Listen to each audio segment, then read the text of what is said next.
दोस्तों, आज हम लोग पीसीएस पोस्ट डिस्कशन में एआरटीयू पर चर्चा करने वाले हैं।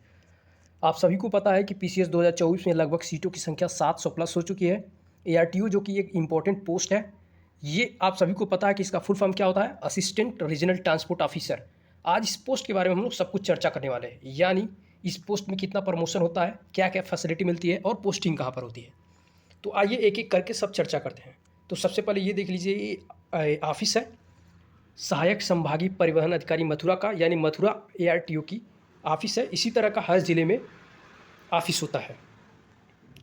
उसके बाद देखिए, आपको एक वर्दी भी पहननी पड़ती है। जो डीएसपी की वर्दी होती है लगभग वही वर्दी होती है, बस अंतर ये है डीएसपी का यहाँ पर पीपीएस लिखा रहता है और एआरटीयू में आरटीएस लिखा रहेगा। आरटीएस या पीटीएस, प्रोविंशियल ट्रांसपोर्ट सर्विस। तो इस तरह की वर्दी भी पहननी पड़ती है। वर्दी हमेशा नहीं पहनना पड़ता, लेकिन जब आप फील्ड वर्क करेंगे तो आपको वर्दी पहनना अनिवार्य रहेगा। ये देखिए, कार्यालय संभागीय परिवहन अधिकारी गाजियाबाद आरटीओ का ऑफिस है। यहाँ पर आप लोग की पोस्टिंग होती है। और ये देखिए ऑफिस है, इसी तरह का ऑफिस रहेगा आरटीओ अधिकारी का। तो ये पोस्ट जो है बहुत अच्छी पोस्ट है, कमाऊ पोस्ट है। इसकी सैलरी जो है एसडीएम के बराबर ही रहती है। आइए और हम लोग देखते हैं कि एआरटीयू को कौन कौन सी फैसिलिटी मिलती है, यानी सुविधाएं क्या क्या हैं। तो सबसे पहले आपको एक होम मिलेगा, यानी एक आपको गवर्नमेंट की तरफ से हाउस मिलेगा। अकोमोडेशन हो अपार्टमेंट, 3 BHK का एक अपार्टमेंट मिलता है जहां पर आपका पोस्टिंग होगा उसी डिस्ट्रिक्ट में। इलेक्ट्रिसिटी बिल एंड बिजली वाटर बिल ये सब नहीं देना है आपको, ये सब उसी में कट जाता है। मेडिकल फैसिलिटी आपको मिलेगा, यानी आप जिला में जो जिला अस्पताल होता है वहाँ पर जाकर कोई भी चेकअप कराएंगे वो सब भी आपको फ्री होगा। फ्री फ़ोन कॉल, यानी आपको एक फ़ोन दिया जाएगा और उसका जो भी रिचार्ज रहेगा वो सरकार खुद करेगी। गाड़ी तो मिलेगी, आप सभी को पता है फील्ड वर्क करना पड़ता है तो गाड़ी आपको दिया जाएगा। एक स्टडी लीव, यानी अगर आप पढ़ने के लिए लीव चाहते हैं तो 2 साल का लीव भी दिया जाता है। ट्रांसपोर्ट अलाउंस, अगर आपको गाड़ी दिया जाएगा तो उसी के साथ साथ तेल वगैरह जो है डीजल पेट्रोल, उसका भी पैसा सरकार द्वारा ही वहन किया जाएगा। वही ट्रांसपोर्ट अलाउंस में जुड़ता है। सिक्योरिटी गार्ड, 2 सिक्योरिटी गार्ड तो आपके साथ परमानेंट रहेंगे इस पोस्ट में। डियरनेस अलाउंस, यानी महंगाई भत्ता जो कि 50% है, यहाँ 65 लिखा हुआ है, 50% तक महंगाई भत्ता आपको मिलेगा। तो सैलरी कैसे कैलकुलेट करना अभी मैं आपको दिखा रहा हूँ पैसे में। ये तो रहा बात फैसिलिटी की। अब बात करते हैं एआरटीयू की प्रमोशन क्या होती है।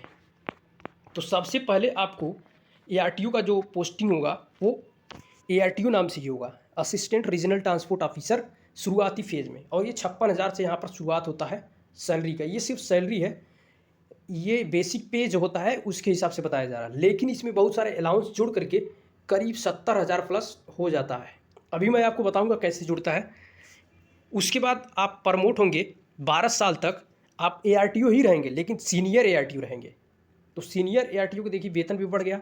यहाँ 12 साल तो बहुत ज़्यादा है, लगभग 8 साल में ही आप सीनियर एआरटीयू हो जाएंगे। उसके बाद फिर प्रमोट होकर के आप आरटीयू बनेंगे, जो कि एक डिस्ट्रिक्ट में 2 डिस्ट्रिक्ट छोटे छोटे या एक डिस्ट्रिक्ट में एक ही रहता है आरटीयू। तो ये जो है तीसरा पोस्ट लगभग 15 साल के बाद आपको मिलेगा, 78,000 सैलरी इसका। उसके बाद डीटीसी डिप्टी ट्रांसपोर्ट कमिश्नर। उसके बाद फिर प्रमोट होंगे आप एडिशनल ट्रांसपोर्ट कमिश्नर। और जो लास्ट में है सबसे ज़्यादा हाईएस्ट पोस्ट है, स्पेशल सेक्रेटरी इन ट्रांसपोर्ट डिपार्टमेंट, यानी ट्रांसपोर्ट डिपार्टमेंट जो है वहाँ का आप सेक्रेटरी बन जाएंगे। ये ज़्यादातर पोस्ट जो आईएएस रैंक के अधिकारी होते हैं उन्हीं को मिलता है, लेकिन अगर आप 21-22 साल की उम्र में एआरटीयू सेलेक्ट हो जाते हैं तो आप यहाँ तक पहुँच सकते हैं। अब हम लोग सैलरी कैलकुलेट करते हैं। उसके बाद पोस्टिंग को मैंने आपको बता ही दिया है कि आपके मतलब अपने ज़िले में नहीं होगा, आपके आसपास के ज़िले में ही पोस्टिंग होता है। एक ज़िले में लगभग 2 या 1 एआरटीयू रहते हैं। छोटा डिस्ट्रिक्ट है तो 1 एआरटीयू, बड़ा डिस्ट्रिक्ट है तो 2 एआरटीयू। आइए अब सैलरी कैलकुलेट करते हैं। देखिए दोस्तों, ये ऑफिशियल नोटिस जो आया हुआ था 2023 का, उसी का पोस्ट है। 2023 में दोस्तों एआरटीयू की कोई पोस्ट नहीं थी, जबकि 2024 में लगभग 20 से 25 पोस्ट आने वाली है।